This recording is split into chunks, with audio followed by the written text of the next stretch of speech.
Welcome everyone to the AI Ethics Global Perspectives panel. We will wait one more minute while people are joining, and then we will get started. Thanks so much for joining.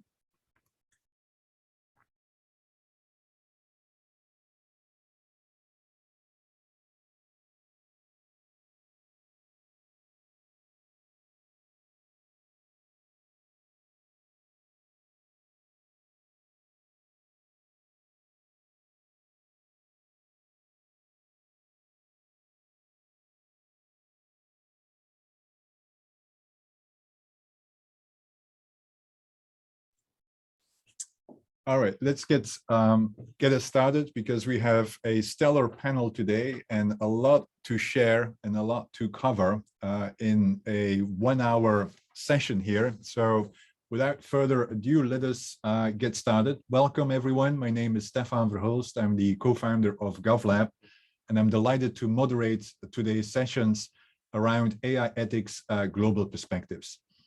Next slide, please.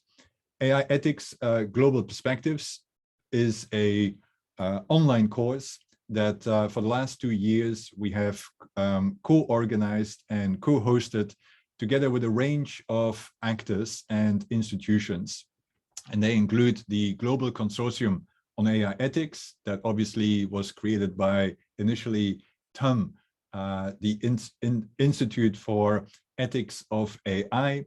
And we also have the Center for Responsible AI as a partner organization behind the course of AI ethics. And the whole idea and the whole rationale behind the course was to make sure that we have a broader platform to discuss the issues of AI ethics that cover disciplines, but more importantly, also cover borders, because we do need to address AI ethics from multiple angles and from a variety of cultural and regional perspectives. And that's the whole idea behind AI ethics global perspectives. And since its initiation, we have now a wide range of courses available online and free. I think we have about 31 modules at the moment. And as part of the course, we also organize on a regular basis panels with the latest new course modules and the faculty that obviously were behind them. And today, I'm delighted, next slide, to moderate our 7th panel, or actually it's the 8th panel around AI ethics, global perspectives, with the latest contributors to the course. And as you can see, we have a stellar panel covering a wide range of sectors, a wide range of disciplines, but also countries as well. And so we have Ashley Casovan, who is the Executive Director of Responsible AI Institute and is calling us from, at least that's my understanding, I should have checked whether that's actually where you are, calling us from Ottawa in Canada. Then we have Christoph Lütge, who is the Director and founder of the TUM Institute for Ethics and Artificial Intelligence and is normally based in Munich, but has the pleasure of being in Cannes at the moment. It's such a hard life being an AI ethics professor, being invited to the World AI Forum in Cannes. And then we have Piet Naudé, who is the professor of ethics at the University of Stellenbosch Business School, and is normally in Bellville, I think, Piet, but is also on his way, in part because he has become a TUM ambassador as well, and is now, of course, in high demand worldwide as well in that kind of position. Now, before we go into the substance here, a few housekeeping remarks. First of all, the session today is recorded and will be made available on the AI ethics platform. And secondly, we will have time for Q&A, and feel free to use the Q&A button at the bottom of the Zoom screen here, where you can pose a question, and we will either address the questions as things evolve. And so you can, anyway, when some of our distinguished faculty make particular kind of interventions that you want to go deeper in and have a question about, feel free to direct your question to a particular person, but we also will address those Q&As at the end of the session as well. So with that, let us get started, and let me invite Ashley to reflect on some of the elements that you discussed in your module. And of course, your module specifically focuses on the implementation of responsible AI systems. And you have tons of experience at that, both within and outside of government. And eager to hear from you, Ashley, on to what extent is the implementation actually context specific, right? Because part of the discussion about AI ethics, global perspectives, is to really take into account a context specific approach. And so eager to hear from you, Ashley, what role does context play? And especially from a cultural and political perspective. Over to you, Ashley. Thanks so much, and I'm really happy to be here. And I think participating in this course was quite interesting to me because I really got the opportunity to look at, I guess, other peers' thoughts and perspectives on this. And I'm really excited to hear from the other panelists today. I enjoyed your modules, but also I think that some of the topics that all of us are raising really do have an important intersection. And that's something that is, when we're talking about that political or the context that's needed, both from a political, a cultural perspective, I think that's important to take into account, but so is the AI system or task that's at play as well. And so even represented here, autonomous vehicles have a very different implication than a automated decision-making system for providing benefits to citizens. And so all of these things get lumped into one concept of AI, and in my case, AI governance. And so context is everything. And it's really difficult to, in my opinion, have the same set of rules or legislation for autonomous vehicles and chatbots and, as I said, different types of decision-making systems. Even within that category, you can have for health diagnosis and treatment or service delivery. And so we saw this. For those of you that haven't seen my module, I was, prior to the Executive Director of Responsible AI Institute, the Director of Data and Digital for the Government of Canada. And in that context, led the development of the first national government attempt to put some guardrails around what does responsible AI mean in implementation.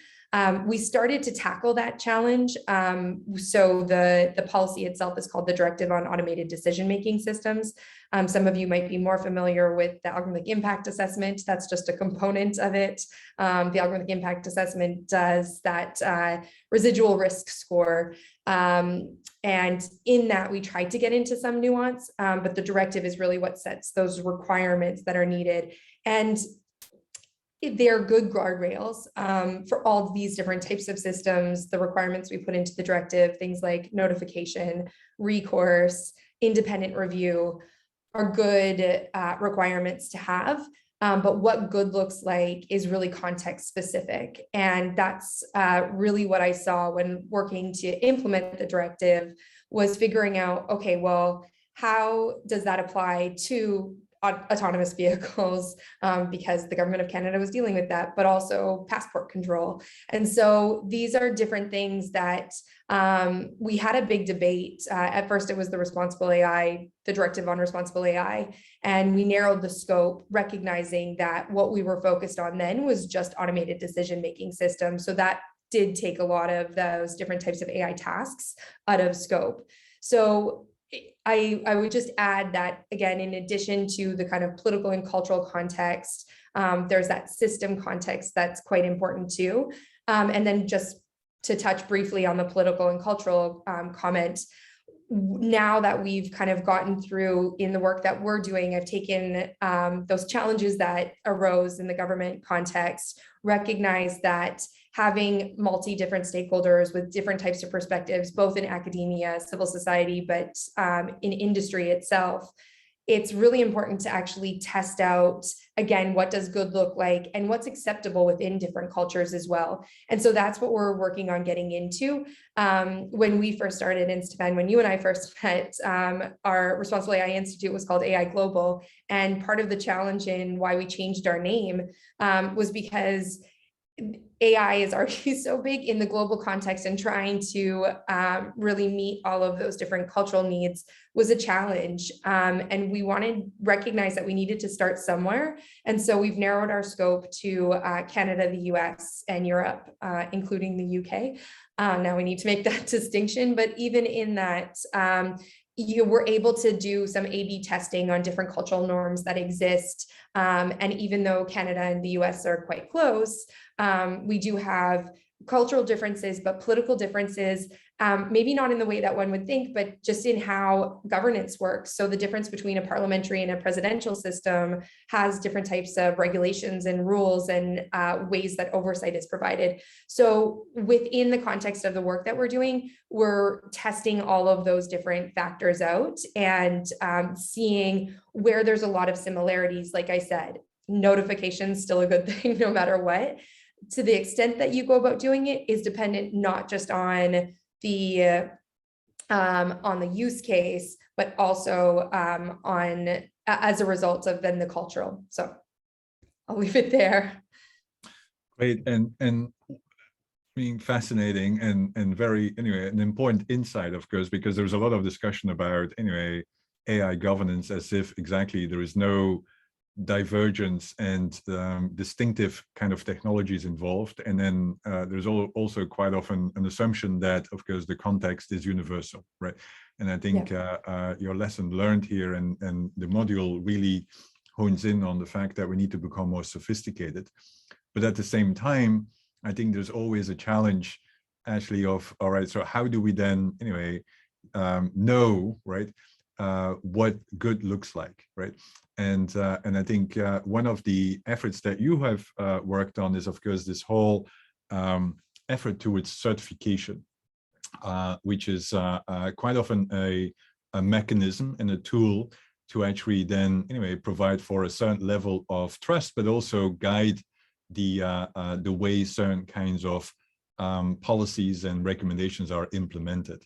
And so eager to hear from you, Ashley, on what has been the lesson learned so far as it relates to certification. Of course, anyway, you have certification of individuals, certification of tools, and eager to hear your opinion about which ones, anyway, is preferable.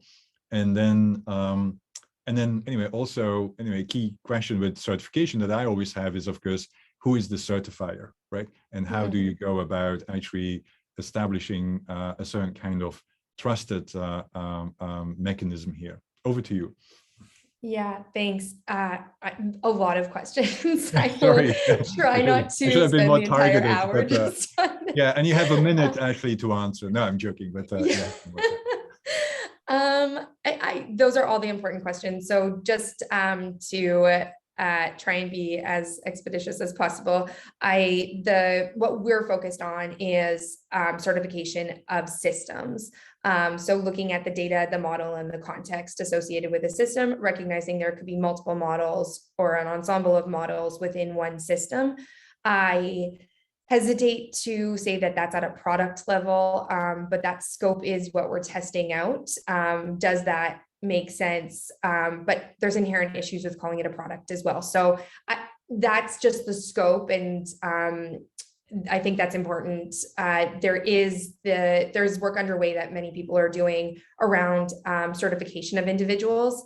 I think that lies out of, it's something that could be a dependency on our certification when that comes into fruition. There's also the certification of organizations. And so I'll answer that question by also answering one of your other questions around who does the certification. So I've felt very strongly from the onset of starting this work that it needs to be an independent, similar to an independent audit that's done. So a certification for those in the cybersecurity world, like a SOC 2 certification. That said, we're doing a pilot right now, we're about to start a pilot with Standards Council of Canada, where we are looking at the relationship between ISO AIMS, so the AI management system standard and certification that's coming out. And when we're looking at management system certifications, there's a lot that's organizationally process-based. And so a lot of the requirements, if you will, that are put into these standards speak to the need to have good organizational and governance processes in place. So like I mentioned earlier, independent review, but also just what is a review process look like? Who needs to be at the table? How diverse is it? Those are things that hopefully more universally can be answered within the ISO AIMS, similar to how it does for other types of management system standards. That doesn't get to then the nuance and context of a use case specific standard. And so that's where we feel like a system level certification can be complementary to that. But also we use the term certification, but really in a standards perspective, it's a conformity assessment. And so for those of you that have read the draft EU AI policy, it speaks to the need for a conformity assessment, and that would be demonstrating conformity that's specific to ideally that use case. And then in how it's drafted currently, that would match the inventory or the risk matrix for profiling the risk level of a system. And so then the conformity assessment would really be the mitigation efforts related to it. So within that, maybe just breaking that down a little bit, we are not ever going to be the auditors of the system. This process that we're working through right now is piloting that relationship between ISO AIMS and this certification at a system level. But it's also testing out what that end-to-end process would be to have auditors accredited to be able to deliver that certification, again, like a SOC type of standard. That said, understanding how that then applies to different use cases is that scoping that we're still trying to understand. And back to my first answer, is it at that system level? Is it at a domain level? Is it at a geographic level? And even how the EU draft AI Act is drafted is different than how the Canadian Directive on Automated Decision-Making System works, and the New York City bill as an example, where it points out on autonomous education or autonomous employment systems, because in those circumstances, there's in the directive, it says, do this residual risk score, which is a very different thing than we're going to define what a high risk system is. And then where the New York City Act, it's even more prescriptive, just do a bias test. So all this to say, provide some notification as well. There's other things in it, but you get the point that even how those are drafted will potentially require a different nuance of certification or conformity assessment. Either way, how we see it at the end of the day is that nuance is needed at that system level, and it's also there to help to support public governance, public policy in whatever form that it takes. Stefan, may I quickly ask Ashley something? I'm involved, Ashley, in what we call the Good Governance Academy. We are looking at a global reporting structure where, you know the story, where integrated reporting is not only the auditing of the financial statements of the firm, but at least two other aspects. It's social impact, and then very importantly, it's ecological impact, the carbon footprint stuff and stuff like that.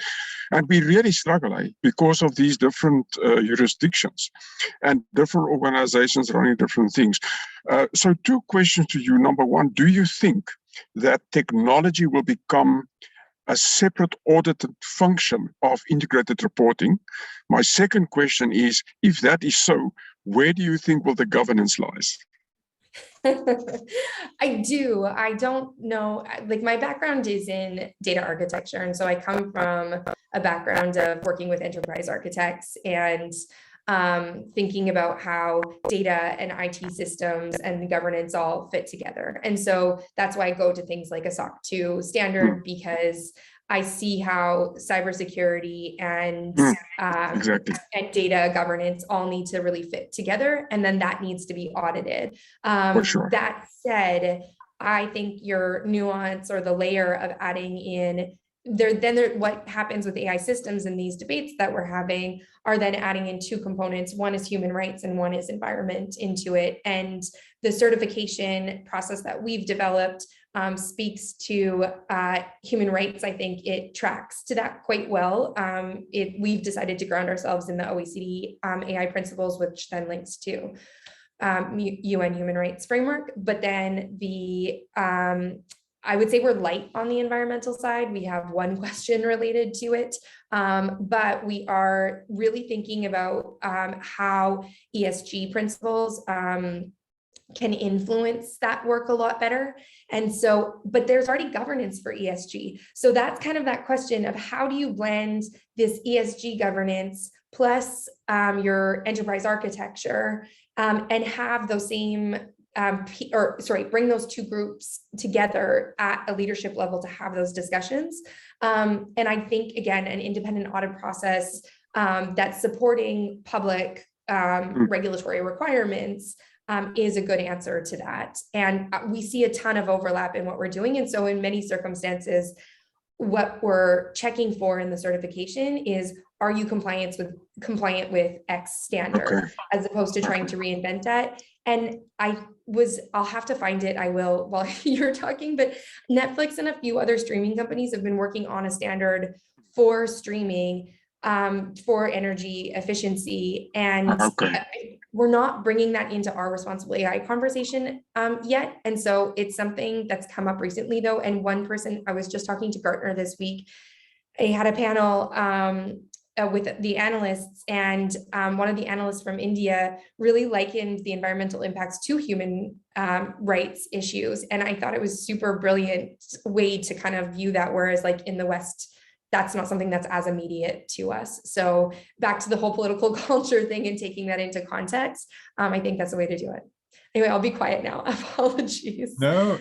This was great, and thanks, Piet, for that question. I think it's spot on, and I think it shows the complexity, right? Because it's not like AI operates within a neutral environment without any other kinds of concerns, and I think that's the real challenges on how do we go about connecting those different governance challenges, right?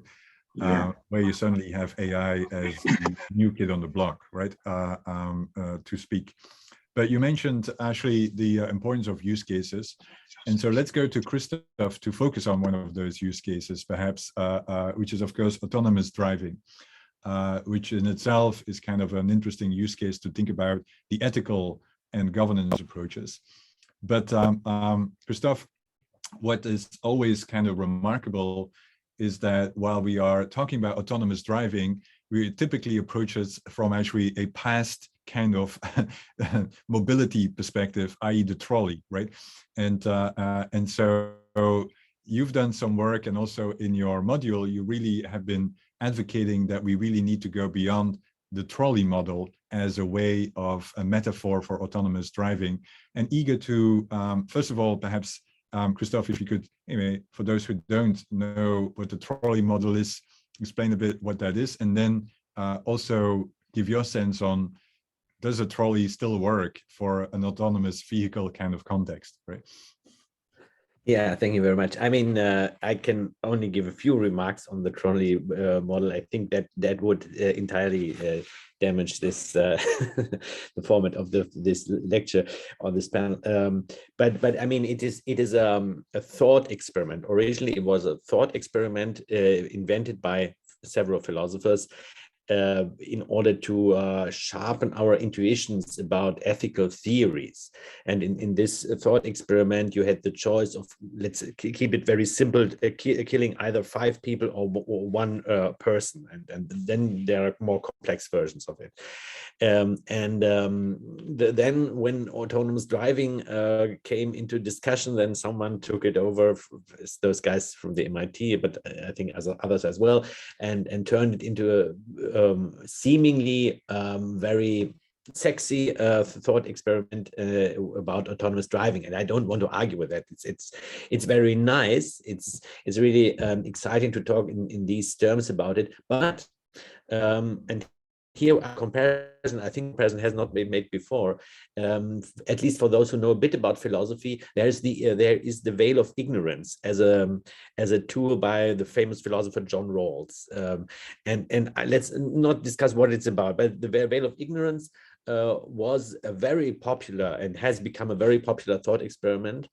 Although one can argue, and philosophers have been arguing, it's not as practical to use in real life settings. Let's keep it simple. And another famous, not just philosopher, economist, Buchanan, invented the veil of uncertainty. As a better, he said, this is a better tool, we should use it, but it did not become as popular because uncertainty was not, and with it, risk is not such an exciting term to use, whereas this veil of ignorance seems much better. And I think we have the same situation here with the trolley dilemma, and the trolley dilemma, I would think that something associated with risks, everyday risks. How close should a car come to a truck or to a bicycle? Those are very in practical details interesting dilemmas, which can to some extent be framed in a trolley dilemma mode, but eventually they are different. But for some years already, people have been trying to get away from the trolley dilemma in the discussion on autonomous driving, and did not really succeed. But I think now in the last 1 or 2 years, maybe we see a good tendency to get away from that. With some, especially in this collaboration, that if we do it with the people who do the technology, actually, and we have published an article last year with some people from automotive engineering, which is actually called Beyond the Trolley Dilemma, or from the trolley dilemma to autonomous driving ethics, and it talks about risk. So yeah, some remarks about this. Great, thanks so much. And yeah, I didn't want to get you on a pathway to nowhere with the trolley question, but eager to hear, meaning if you could tell us a little bit about autonomous vehicles as a use case, and also from the perspective of regulatory approaches to, for instance, regulatory and technical approaches to actually deal with some of the ethical aspects associated with autonomous vehicles, because I think Ashley already introduced us to the current efforts to regulate AI, but I think it would be interesting to hear about what's your perspective on the potential and challenges of regulation as it relates to autonomous vehicles. And I think, especially within the range of AI applications, the autonomous driving field is one that really is desperately in need of regulation. The companies are also asking for it. They need to have more certainty about what can be done, what should be done, what is not to be done. We have seen some efforts on in the US, for example, on the state level, but not so much on the nationals in other countries as well. So last year, 4 years after the German Ethics Committee for Autonomous Driving, the then federal government passed this German Act on Autonomous Driving in mid-21. And we explored this actually in an article which was not yet published. It was just published last week online. So it was not as published when I did this the presentation for your course. And there we talk about now the move to regulation, and it is still one that leaves a lot of questions open, because some questions cannot be solved in the abstract, especially about this technology. It leaves a lot of it's a good step. I think it's a very good a step that had to be taken. But what does, for example, the personal characteristics that should not be taken into account in cases of unavoidable crashes? What does that mean? What does that entail? What are those personal characteristics that should not count, as well as other details? But in the end, that leads me to saying what I like to say always about AI ethics. It's all about the details. It's about the developing process. It's about getting additional competencies into the development and design stage. And there are a lot of questions to be asked, which are not purely technical ones, but are ethical ones in a general sense. So we need this collaboration again between ethics and technology. And so how would that work in practice? Meaning, so I'm eager to, anyway, you work with, anyway, the car manufacturers, right, in Germany and elsewhere. And so how does like the ethical competencies that you provide get integrated in the design of those vehicles in general? I mean, is there a particular kind of process? Is there a moments of intervention, or is this more like ethic literacy that you provide to the technologist? Yeah, I would say it's on different levels. So there is this general input that you give, and if you talk to the people who actually design the technology within the companies, there it is often still about general input that you give, although it's now shifting towards more specific input, I would say. When this is about research, and then we have concrete cases where we have, for example, in the project where we are working together with those people who are designing trajectory levels or trajectory plans for autonomous cars, and then there are a lot of fine-grained questions about how, as I said, how close should a car be get to others, where should it go with priority, and those are a lot of questions in detail which cannot be solved in advance. And that's why it's now, I mean, we're getting beyond this very sexy stage maybe of AI ethics and ethics of autonomous driving, and we have to ask us these small questions which are very important, and maybe more important one than the abstract ones. Great, thanks so much. And let me go to Piet in a second, but the last question to you, Christoph, is that you're now at the World AI Forum in Cannes. What role does ethics play from your perspective at a world forum like that? I mean, do you see that ethics resonates within a forum like that, or is it still, anyway, a side event where people gather and are seen as the party poopers of the event?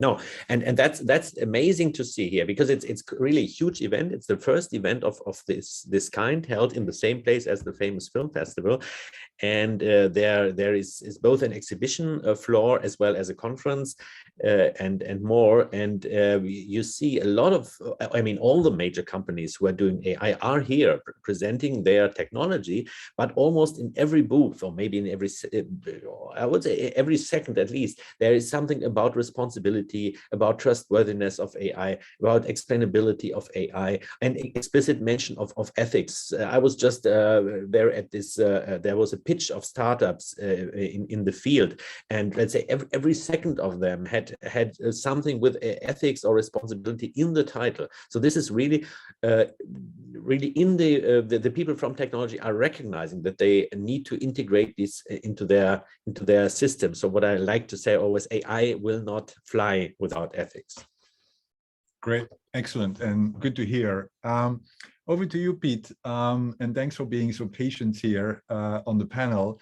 But I think actually started us off with basically the reflection that it's great to have, anyway, general principles, but ultimately, or anyway, approaches, but it depends, right? It depends on the system, it depends on the context, but it also depends on the maturity of particular kind of environments in which AI is being applied. And you've done a lot of work on really trying to reflect on anyway, the maturity of countries, maturities of organizations as it relates to AI, and what that means from then a regulatory and AI ethical perspective. And so eager to hear from you, Piet, on anyway, what are the differences between those that are more on the edge and are showing up in hum versus the rest of the world, right? Yeah. Well, thanks very much, Stefan, and Ashley, thank you for that very, I would say, what is the right word I'm trying to look for? A careful approach to the contextual differences, specifically relating to systems. And Christoph, thank you so much for facilitating my appointment as an ambassador of Technical University of Munich. Ich bin stolz darauf. Sehr, sehr gut. Thank you so much for that. I feel very honored, and will be in Munich in a month or so to join the ranks of the ambassadors. Yeah, I think, Stefan, I'm always used to talk about party poopers. I'm not sure what it means, the wet blanket on the wall. I am, in a way, you know, having worked in Africa or South Africa for my whole life, by the way, the most unequal country in the world as measured by Gini coefficient and so forth. I do represent the voice of obviously the majority of people in the world, where there are differences when it comes to AI. And let me make it concrete and not just philosophical. Just two important philosophical points, and Christoph made it so well a bit earlier, and that is that the purpose of technology is not a technological question. So the very strong ending of Christoph's little talk now, where you cannot move on without it, it's embedded. There's no way. And secondly, I think as ethicists, we should be careful not to fall into either of two traps. It's either to fully embrace artificial intelligence as a magic solution for everything and just endorse it ethically. On the other hand, to just, you know, vilify it and say this is bad, the world is going down the drain and blah, blah, blah. I think we need a very, very reasoned and ambiguous approach to this. Like all human systems, AI and related technologies are always also good and always also potentially misused. Coming back to the question of the difference, let me be concrete. If you live in a country with an official unemployment rate of 32%, and expand the definition for young people below the age of 25 of 52%, and you suddenly realize that automation of exit points in grocery stores or self-service at petrol stations may become highly efficient business processes, but would put 1 million people out of work, then clearly you're not excited about, you know, automation and the use of artificial intelligence, what everybody.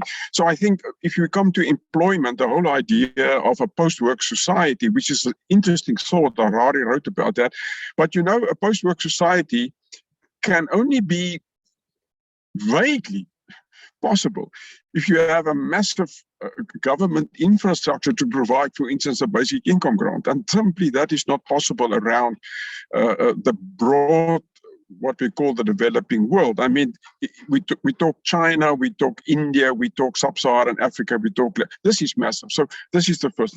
Secondly, it is easy to talk about the benefits of artificial intelligence for broader societies if you live in a stable democracy where freedom is not in principle at stake. In fact, where very strong privacy rules, for instance, in the European Union, completely contradicts the way in which is run in China and in Zimbabwe.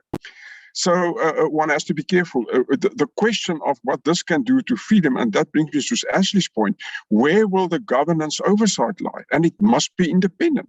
But I can only say that if the state has not usurped all power and become, you know, a kind of, totalitarian traits in government. And many of our developing nations struggle to set up strong institutions. One of the most clear examples of an emerging economy is the fact that your systems, your institutions are not strong, and that is it. And thirdly, just to show the difference, is the question of, you know, we all talk about the digital divide. I'm sure, Ashley, within Canada, I've been there once or twice, I've read about it, wonderful country, just too cold to live in winter. There is a digital divide inside the country between, say, rural communities, indigenous communities, but if you multiply that across the world between countries, the digital divide is massive. And may I say, at least for sub-Saharan Africa, you have an elite with fantastic access to almost equal around the world, but then you have a huge gap below that where infrastructure like electricity supply, your mobile apparatus is simply not. So on employment, on liberty and freedom, on equality, it's a different issue. That does not mean, and let me make it very clear, Stefan, I have seen with my own eyes what technology and artificial intelligence can do to banking, to education, in the COVID time, especially in healthcare. So there are fantastic benefits, but it's unequal. The distribution is not properly, I would say, ethically done, simply because of the unevenness in the power that we have in our different societies. So it's different, but that doesn't mean we write it off. Thanks, Piet, and also thanks for making the point that we should not assume, right, that the whole discussion of AI and even the value of AI is the same across the world, and that we indeed need to have that kind of basic foundation of well-being and sustainability and development before we even can have a comparable kind of discussion. But I think I want to pick up on one thing also, Piet, that you mentioned, which is that systems are political systems and institutions of government and governance are different and evolving across the world as well. And so one of the initiatives that I'm involved in is to actually try to understand, do some due diligence in what context is it actually ethically appropriate to start introducing technologies that could be abused, right, by, for instance, governments as well, right? And so wonder what your view is, Piet. How do you deal with that level of uncertainty, right? Uncertainty with regard to how it can be used, uncertainty with regard to you can enter a seemingly stable environment, but given the fact that the institutions are weak, it can actually rapidly evolve in an unstable environment. And then you have actually technologies that could actually be harmful in a massive way. And so how do you go about that? Yeah, it's a tough question because the context that I try to cover is just too wide to make a blanket statement, Stefan. Yes, but I think just the fact that you asked the question is important. I mean, that is, let me not underestimate the value of simply saying, we perhaps don't know exactly, but we need to ask the question. And that is why Ashley's work is so important, and the work that Christoph does on a global level is so important. I'm of the view, from, let me say, where I come from in the sub-Saharan Africa, I'm of the view that the structures you need to strengthen is, and interestingly, is the non-governmental structures, the NPOs that work in this field. Let us not underestimate. For instance, South Africa might be the most unequal society in the world, but it also has the highest density of NPOs of all emerging economies, because people do all sorts of things in education, in health, in childcare, in old age care, but also in technology. So we've got really interesting NPOs that does work on access to technology, education in technology, and making sure to be the watch person on technology. I was a director of the Ethics Institute, for instance, in South Africa, and we have advised government like Ashley does, but from the outside, from a more neutral perspective. Secondly, one has, and I have to say this is political. You have to foster democracy, guys. We sit in the middle of a Ukrainian war. It is, in some views from some people, let me go there now, I don't have all the information. It is a little bit of a clash between the old age notion that people decide for themselves under optimal freedoms how they want to structure their future, where they feel at home. And the other view is that, there's some strong person or strong party that will decide. So the second issue is on the government level, actually, you have to think about democracy. And let me not say America is not, in my view, always a very democratic country.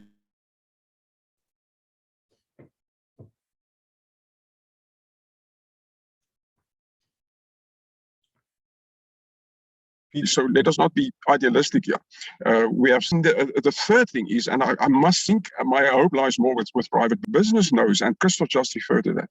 They know if they lose the trust say in banking, of their clients, they're dead. If Facebook loses the trust because the data have been shared by Analytica, which was illegal, they know the advertising revenue drops dramatically. So I would say, and Ashley, you're the expert here, if we have an NPO structures that are healthy, broadly speaking, democratic institutions that are open for critique, and thirdly, very strong businesses, and there we should break down these monopolies that we have. I think we've got a chance in the emerging economies to create some form of governance oversight, Stefan, that will benefit it. And let me make this point clearly. Philosophically, I'm absolutely of the common good. If it remains a private good, or if it's only a public good for government, it's not good enough. We have to work towards the common good, and that's a topic by itself for another day. Great, and thanks so much, Piet, for that, and also thanks for really being honest about the current situation, because exactly, I think there's no time for going around some kind of hard topics that we do need to realize as a society that this takes place in an environment and in a context that is massive, volatile, and also needs to be taken into account. We have about 10 minutes left, and I do want to make sure that we address some of the questions that the audience here has. And so the first one that I would, and again, feel free, and this is a question for all three to perhaps reflect on, and then there is probably a question for you, Piet, with regard to mobile phones in AI and mobile phones. But let's start with perhaps the explainable AI question, and to what extent, first of all, is it feasible, right? And the second, to what extent can it be considered as a support to responsible AI as well? And I know Ashley, Christoph, Piet, you've done a lot of work, and yeah, Ashley, you've raised your hand, volunteering to tackle that one. Well, I raised my hand to talk to Piet because I have about 1,000 comments to say to what you just said, but I will stop myself. But maybe I'll answer them in the same way while getting to the explainability. Piet, I'd love to have another conversation with you about this, because I think the points you raised are, I think everybody should go back and rewatch that, because I know that I will. I think you outlined a lot of these challenges, and we're very honest in identifying what the challenges are, not just from a political perspective, but structural perspective, and that a lot of the assumptions that we're making around accountability are based on having those structures actually matter. I just got back from Mexico City, and it's within the same continent. We can have a country like Canada where you're absolutely right with our Indigenous population, but even with other populations, we have had a lot of waves of refugees over the decades, and there's not equity amongst all of them. But it's still a stark contrast to then Mexico, and you see that your objectives or around accountability start to crumble when it's based or you're requiring there to be regulation from a government that makes sense. And so I think the points that you made, I just want to underscore how important that is. The comment that you made about banking, though, and maybe you'll get to this with cell phones because maybe there are similar issues, but when you said you've seen that with your own eyes, one of the things that we're talking about with regulations and the need to put rules in place is based on those assumptions that I just said. But in addition to that, we haven't identified the harms or necessarily then what the mitigation measures to offset those harms are.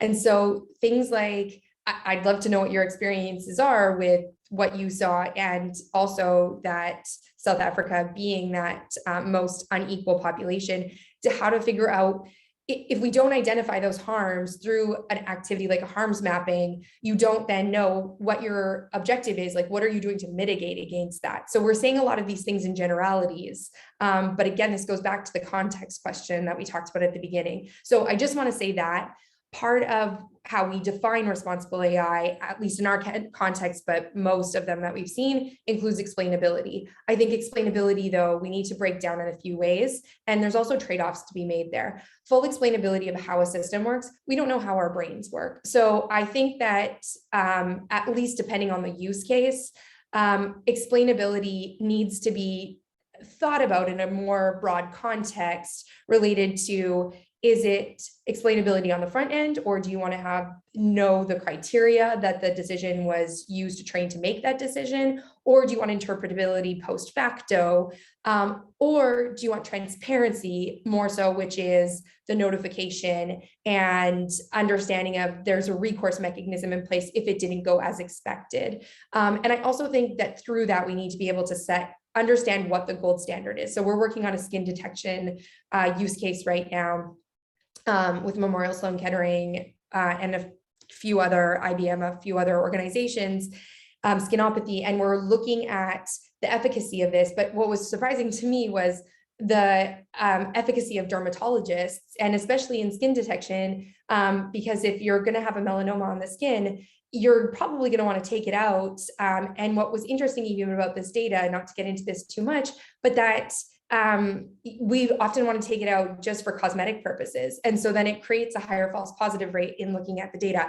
All this to say is that, so when we think about explainability, 100%, it's part of a holistic, responsible AI. What does responsible AI mean? But I think this goes back to the point that Piet is making, is that you really need to understand what the harms are to figure out how you actually go and approach that. Sorry for combining all those things together, but I just think those are super important. I think points you did a wonderful job actually in combining those efforts, and I apologize, I didn't see your hand beforehand. But Piet, any reactions from your end, and also perhaps combine it with the with the question about mobile phones, and then by the way, my brother from Kenya, welcome, nice to see you, a fellow African.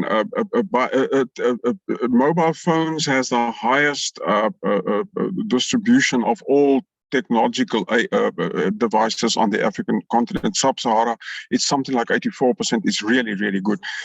Why I say it's good? Because it can then be used for banking, for agriculture, health, because people have access to that. But quickly to the question, I'm very much against the idea that the government, for political purposes, close down mobile access by instructing a provider to shut down before an election or blah, blah.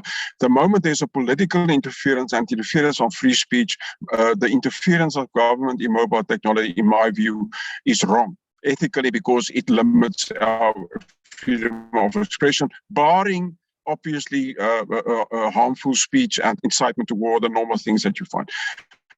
On the other hand, I think it is perfectly fair for a government to expect a service provider to know who carries the phone, because it is abused massively in fraud, in crime, linked to a number. I think that's a fair request. I would say that I would consider that ethically responsible. It's part of a question next to that. And it also helps to protect privacy. In SIM cards to ID numbers, no problem with that. Big problem if that becomes a political tool to suppress your voice. That, I think, would be unacceptable.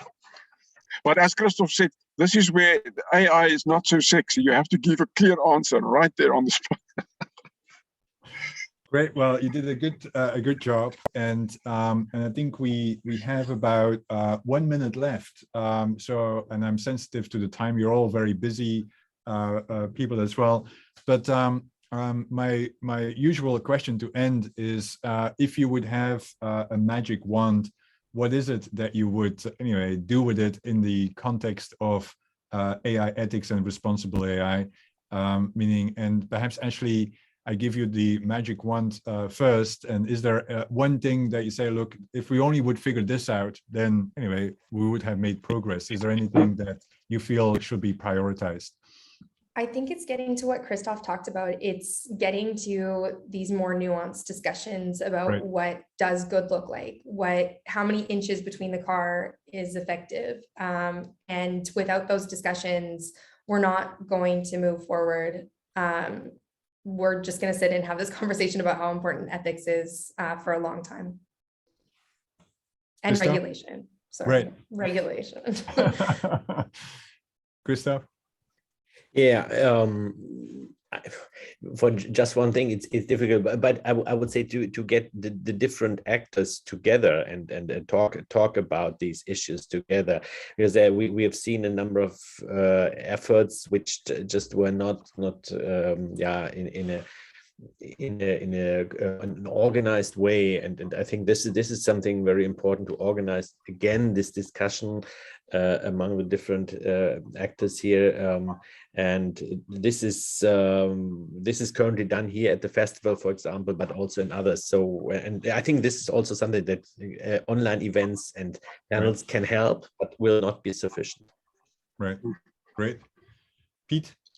Stefan, my apology to my colleague, my sister from Africa. I made a mistake on the gender, which is a terrible mistake to make. I hope she will forgive me. Didn't do that on purpose. From my perspective, I would say if ethics can focus on the equality of access and distribution to the benefits of artificial intelligence, which there are.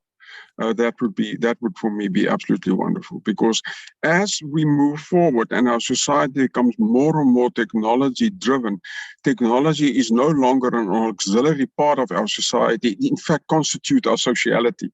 And I would like people to feel part of that new sociality. Nobody will stop, it will go on, but we exclude people. If we can get people to feel I'm a full human person because I can participate in this and the benefits, that would be fantastic. Great.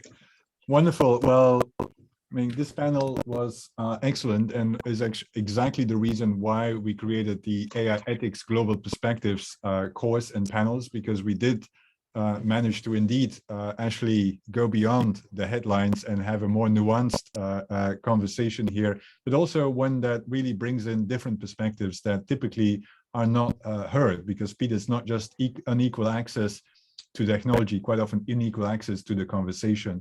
And I think at least I hope that this course and also the panels contribute to more of a nuanced and also diverse and equal kind of conversation about AI ethics and how to move forward. Ashley, Christoph, Piet, thanks so much for joining. Thanks to all the audience members to joining as well. And as mentioned, all the courses and the panel discussions are available on aiethics.org. aiethicscourse.org, and feel free to go there. And also, if you have any suggestions on topics that we should address, let us know as well. Thanks so much and have a wonderful remainder of your week. Bye-bye. Thank you very much.